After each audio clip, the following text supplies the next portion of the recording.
My name is RuthAnn Gansen Brekke. I live in Rochester, Minnesota. And when my grandson was 2, he did not talk. He just would hum.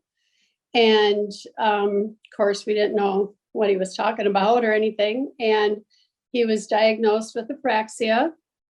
He went through some very extensive therapy. They came to his house. He also went to the clinic. And he's 13 now, and I'm very happy to say that he talks wonderfully. If he gets really nervous or excited, he still kind of hums, and I kind of liken it to a stutter because he'll hum really fast. And we just have to tell him to, take a breath and calm down. But otherwise, he's been very successful, and that's why I wrote this book. Zachary finds his words. It is a true story. It is what happened to him, but of course it's a very shortened version. It's not at all everything he went through and how trying it was. This is meant to be a positive book for kids with apraxia and their parents. And I do have one little thing to say. A friend of mine has a grandson who has apraxia, and they read him the book. And after about the 3rd or 4th time, he said the word that you will see Zachary says later in the book. And so they were very happy about that. And I was too, because if nothing else, it impacted one child. So this is my book. Zachary Finds His Words, a story about childhood apraxia of speech as told by Zachary's sister, Lydia. I dedicate this book to my grandson, Zachary Gansen. His determination and hard work to find his voice is an inspiration to me. My son, Jeff, and his wife, Heather, have the courage and faith that is needed to raise children. They have worked hard with Zach to help him move forward. His sister Lydia has also worked hard to help her brother by encouraging him, coaching him, and maybe at times pushing him to work harder. I want to thank Nicole Rosemark for seeing my vision and for believing in me. Without her, this book truly would not have made it to publication. She was my artist. I also want to thank my son, Jason. His publishing abilities and knowledge of all things computer helped me to get through this. This book is also dedicated to every child that has apraxia and their families. Thank you to those of you that shared your stories with me. And with that, I will start reading. This is my brother, Zachary. He is 5 years old. Zachary did not start talking like most kids. When I wake up in the morning, I say, "Good morning, Zach." Zach says, "Hmm." When Zach is hungry, he finds Mommy and says, "Hmm." Mommy answers, "I am sorry, Zachary. I don't know what you want." Zachary was mad that Mommy and Daddy didn't get him what he wanted. Why can't Zach find his words? Mommy and Daddy didn't know why Zachary couldn't find his words. They were sad. Zachary went to the doctor. After some simple tests, the doctor said that Zach has childhood apraxia of speech, or CAS. Mommy and Daddy were worried because they had never heard of apraxia. They didn't know what to expect. The doctor explained that CAS is a motor speech disorder. Children like Zach have problems saying sounds and words. Zach knows what he wants to say, but his brain can't get the message to his mouth.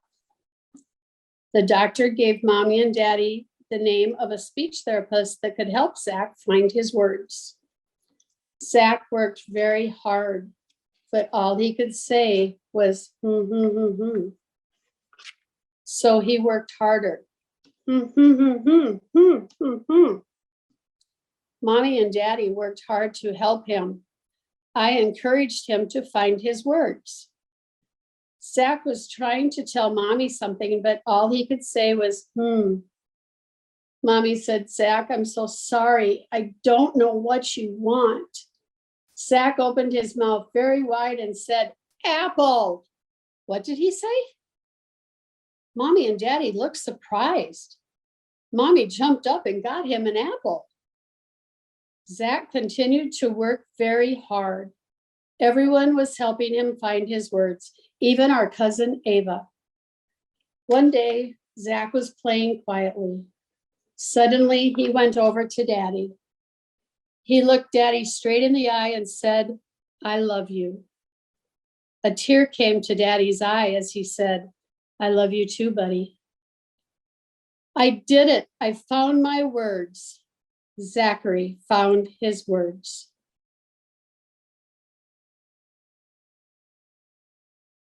Through Facebook, I reached out to see if anyone was willing to share the story of their child or grandchild's apraxia, because I was pretty sure that not every child hummed like Zach did. I was sure there was other things, and I thought it might be helpful to have that information in the book.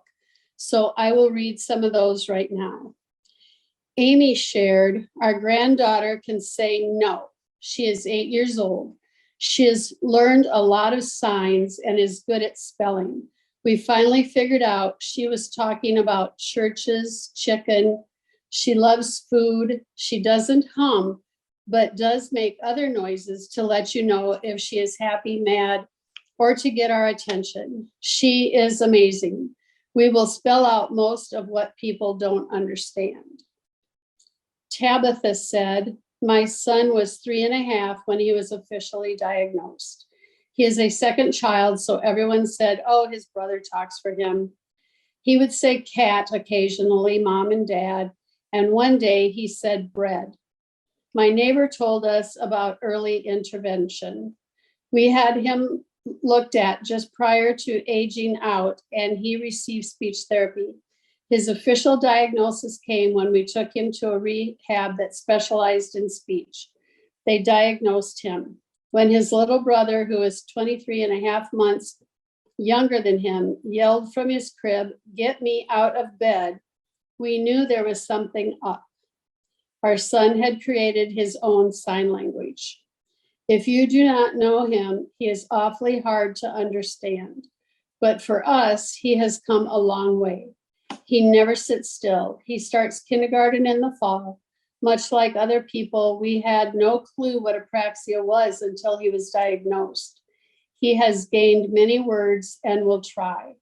His fingers are always in his mouth. He eats about 10 foods or so: spaghetti, plain lo mein, dino chicken, grilled cheese, peanut butter, carrots, and cookies. When he gets frustrated, he grunts.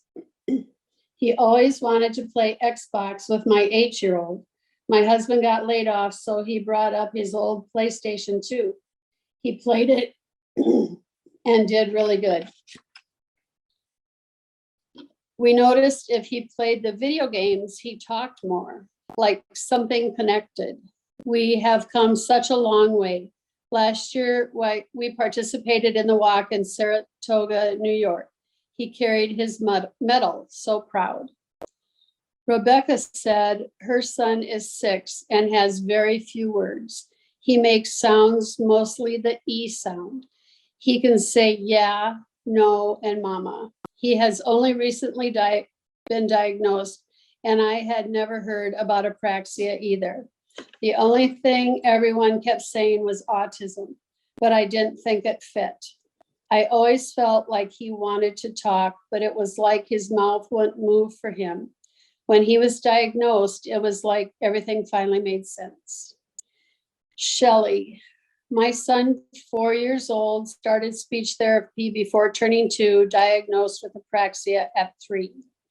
Started out with just the right number of syllables and the right vowel sounds. His first word was cat, but it came out back. Then for a while, he had totally different sounds for different words. Ba was red, G was car. We finally got where he had the initial consonant right, but then da was dog, but it was also door and a lot of other D words. The next step for us was getting everything by the end, but the ending consonant in words, which he would leave out. We are to the point now where he's got most of those, but the pronunciation is off in some words, especially now that he's combining more words and saying actual sentences. It seems the longer the sentence, the more the words get off near the end and is harder to understand. We're now working more on things like getting the right pronouns and little words that are part of sentences and correcting some big pronunciation habits we let slide earlier on just because we were so happy he was saying anything at all. Heather, my son's speech has come so far since he was diagnosed. At 2, he did not even babble. Now at 6, he is a chatterbox. But the apraxia has affected his other fine motor skills. His handwriting is horrendous. He just has been able to grasp the pencil correctly, plus his gait and balance issues. He chokes easily on his food. My little man first learned sign language to help communicate. When he started talking, he would have the most trouble with dropping beginning and ending letter sounds, as well as blended phonics. Jamie, my son learned sign language at 3 and 4 because he could correctly say maybe 10 words. Slowly, he added more words, but a lot of times he would leave the beginning sound off a word or put the end sound at the beginning. He is now up over 100 words and saying multiple short sentences at 5. But we still have a long way to go. Barbara, for a long time, maybe until he was 3, my son could only say single words. A cow was MM for moo. His friend Sarah was, book was ow, the middle sound of book. Sarah, my son is 3.5, and we've had the diagnosis of CAS for almost a year. He would say a word perfectly, then never say it again. He would have a couple words for a couple weeks to a couple months and then lose them all. He couldn't imitate it at all until my younger son started to do it himself. Right now, he has only about 5 words that he can say. Since switching to a private speech therapist and getting speech therapy 3 times a week, he can now say E, O, I on command and P. Before, he couldn't make any sound if you told him to make a sound on command. He is technically nonverbal, under 10 words at his age, but he is a chatterbox. He clearly is trying to communicate, just can't make his mouth move with his thoughts. He has prosody with vocalizations. Check out apraxiakids.org for descriptions of other characteristics